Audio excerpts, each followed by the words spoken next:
All right. Hey, everyone. How can you be successful at your direct sales business? No matter what it is, okay? Whether you're selling makeup, clothing, some kind of beauty product, some kind of weight loss product, some kind of nutritional supplement. Here are some general tips that I think anybody could use to help them be successful. It's not a comprehensive list. Obviously, you could come up with numerous other things. And these are, like I said, they're general, okay? So I'm not getting specific yet on this video. But let me go ahead and get started. First of all, my name is Jared. My wife and I have had a Scentsy business that is primarily, my wife is the consultant, but I've helped her all the way. And a couple years ago, I was able to then leave my job, and then we do it together. It's our main source of income, and we've never been happier. Okay, so I know it's possible. However you define success, you can become successful at direct sales. Here are some general tips. Okay, not necessarily in the order of importance or anything. But the number one, what I think is the most important, is you got to work hard.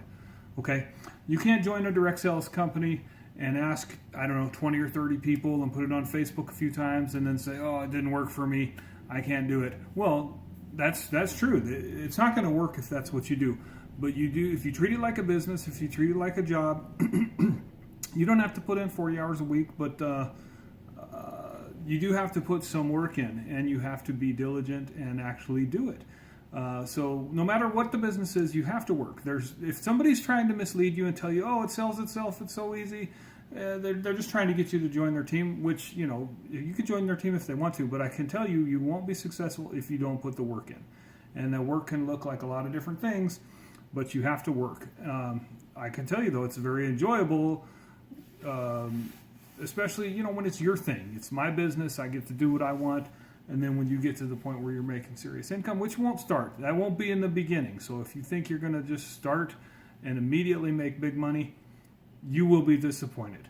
But you can start and you can build it, and it's a lot cheaper than starting a brick and mortar business where you have lots of debt and liabilities. So it's really, even if you're not making tons of money to begin with, you don't have tons of debt, you don't have rent, you don't have to pay employees. So it is definitely possible. So you got to work. Okay. Second thing I want to mention is you got to have the right attitude. You got to have an attitude that people are going to gravitate to. And I say this because I see this mostly on Facebook, or you see comments where somebody, oh, I just joined XYZ company and I just wanted to get a discount, or, just see what you think. If you post stuff like that, or if you send that message to people that, basically, I know why people say that. They're basically saying, I plan on failing, but I just wanted to do this and, let everyone know that if I fail, it's not because I'm a failure, it's because I planned on failing. Something like that. I mean, I can't tell you exactly what they're thinking, but, if you're sending out the message that, I don't really take this seriously, I just maybe might want to try it, people aren't going to really buy from you long term. They're going to pick up on the vibes that you're dropping. So if you're saying, this is a successful business and I'm going to do it and it's great, it's a great product, I love it, I want to share this with you, I want to share the opportunity with you, then you're sending out a better vibe. So you need to have a good positive attitude and an attitude that people will gravitate to. Okay, the next point's going to go kind of along with the first point of working. I don't mean to be redundant, but I'll explain in a minute. Don't quit, okay?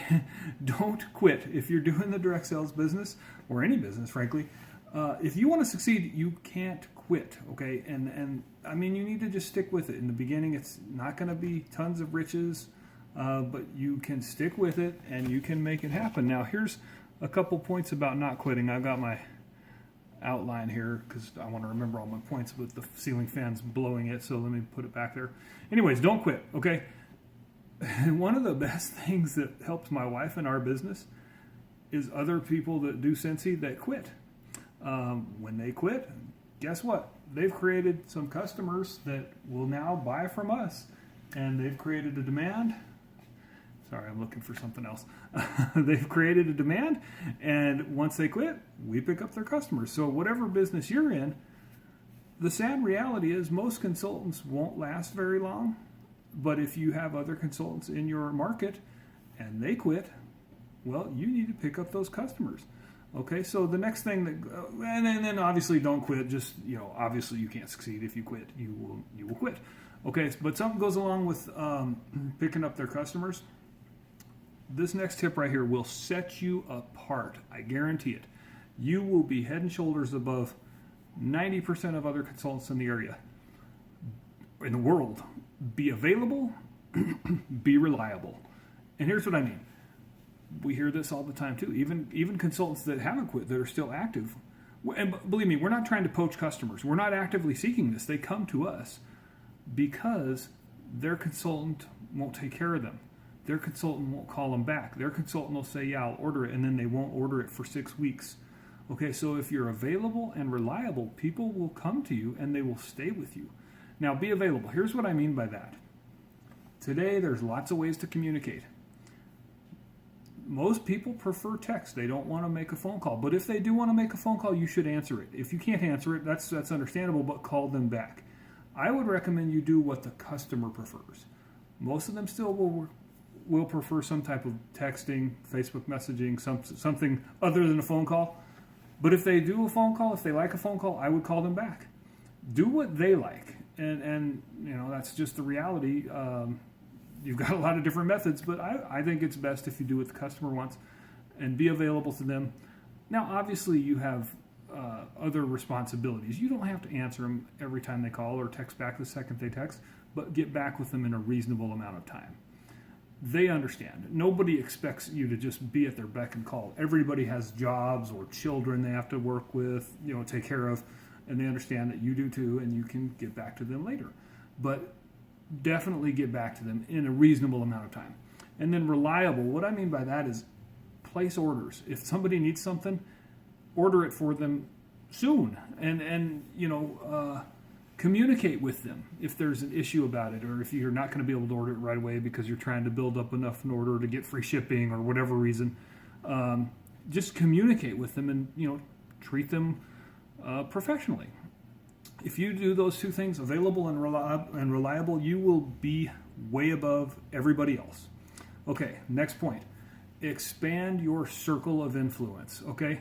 So if you join any direct sales, or if you're working in any direct sales, if you just hit up your current friends and family, that's fine. You can do that, but you will probably exhaust them after a short period of time. They will buy what they want, or maybe they don't even want it, but they're trying to support you, and then you come back later, and then they don't want to buy anymore. You need to constantly be getting more customers, and there's lots of ways to do that. I think the simplest ways, most of these type of businesses are party businesses. Do home parties, do Facebook parties, but you get the hostess to get all their friends that you don't know, and then you now have a new circle, and they were customers. You have to follow up with them. Okay, that's another one of my points is about following up. But always expand your circles through those parties, or also vendor events. You can do, there's just vendor events every weekend, literally, in most markets. Whether it's at a school, or some kind of craft fair, something big like a home and garden show. Now, it depends. Some of these things can be hundreds of dollars for the booth fee. That's up to you to decide whether it's worth it or not. I'll tell you something, for our particular business, we prefer to do stuff that's very close to our house, within 5 miles or so, because we want the sales of the day, but more important than that is we want the follow-up business. And if people live 30 minutes away, we don't want to deliver and they don't want to come to us. But if they live 10 minutes away or within a couple miles, they come to our house and just pick it up all the time. We do some delivering, but most of our customers come get it from us. So we really concentrate on nearby our house. Now, we've changed over the years. We used to do things further away, and we may do that again, like a home and garden show or something like that. The thing about the home and garden show, like I said, though, we're in Tucson, Arizona. There's about 1 million people in the metro area, and it's like 45 minutes to get across town or more. I don't even go to the east side of town. So if we go to home and garden show, it's downtown. People come from all around. They're not going to follow up with us. They're not going to come up to our house if it's 45 minutes away or half an hour. And we sure don't want to deliver. A typical sale might be $30. We don't want to drive a round trip of an hour and a half to do that. So we try to stick close to home.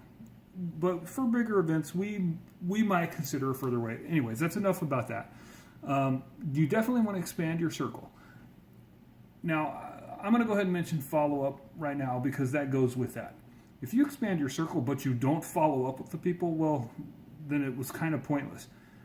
You have to follow up. People will buy from you. And there are some customers who, yes, it's whatever your product is, they love it, and they will seek you out in a month or 6 weeks whenever they need more or whatever. There are some that do that, but most don't.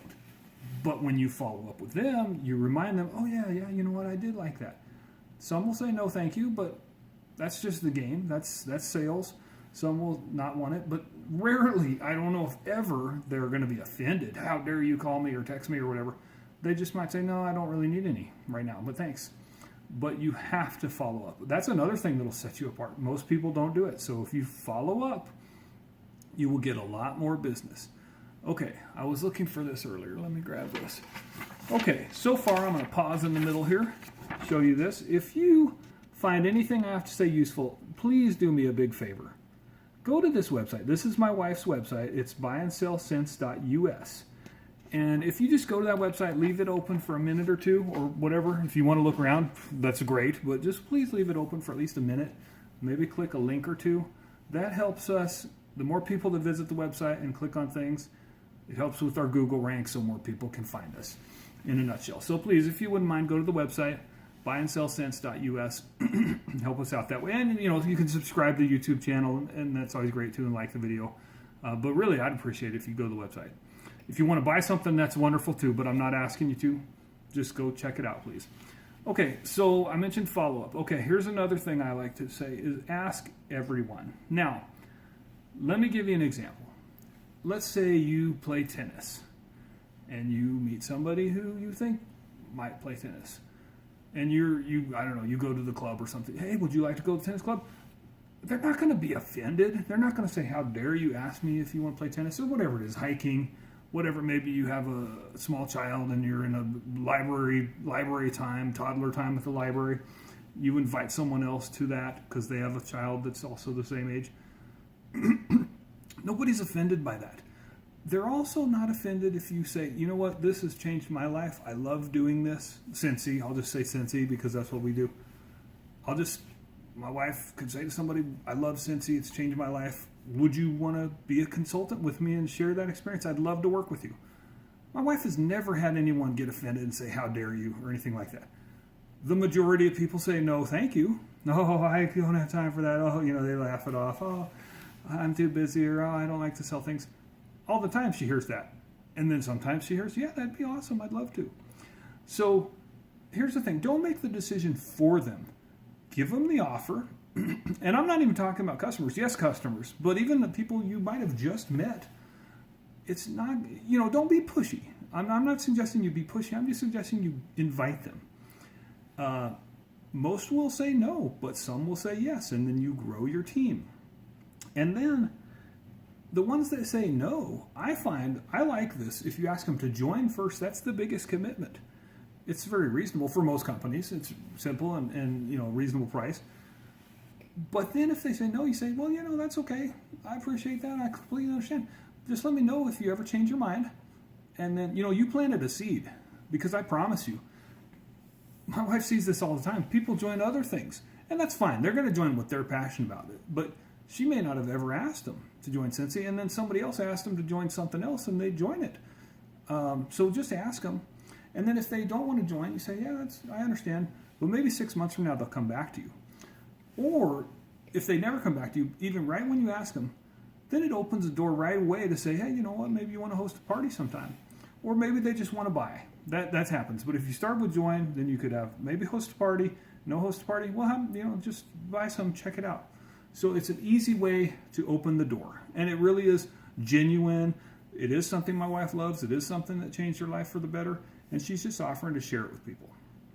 Ask everyone. Now, when I say everyone, I don't mean everyone. To be honest with you, there are people that my wife and I would not want to work with. That's a harsh reality, but it's true. We don't ask those people. And you know what I'm talking about. If you have people in your life that you would not want to do that with, obviously you don't need to ask them. Okay, another point is branding. That's basically what I'm talking about there is the shirts that say Cincy or whatever product, whatever company you have. My hat says it. My wife wears shirts all the time that say Cincy. The Cincy, she gets them from Cincy, I won't tell you what it's called. It won't mean anything to you, but she gets them from Cincy. And I would imagine most companies offer something like that. we get business from that. People see it. Oh, yeah, you're a Sensi consultant. Oh, okay, yeah. And it's also on our vehicles too. And occasionally somebody, that's less common. That, you know, somebody's going to stop us in a parking lot or something, but it has happened. But you know, it's our job. It's what we do. I mean, you see trucks driving around all the time, plumbing, air conditioning, glass, any kind of service. They put it on their vehicle. They put it on their shirt. No different here. If it's your job and it's your business, it's totally normal to have the uniform or have the sign on your car. And it's just, you know, you're showing people this is what I do. Okay, so let's see. I'm looking at my list here. I think I want to talk I think I talked about follow-up enough. Okay, that's enough for today. This is not a comprehensive list by any means. There's plenty of other things. If you have some ideas, please put them in the comments. Share them with myself and others. Maybe I can make another video later. Check out some other videos for other ideas.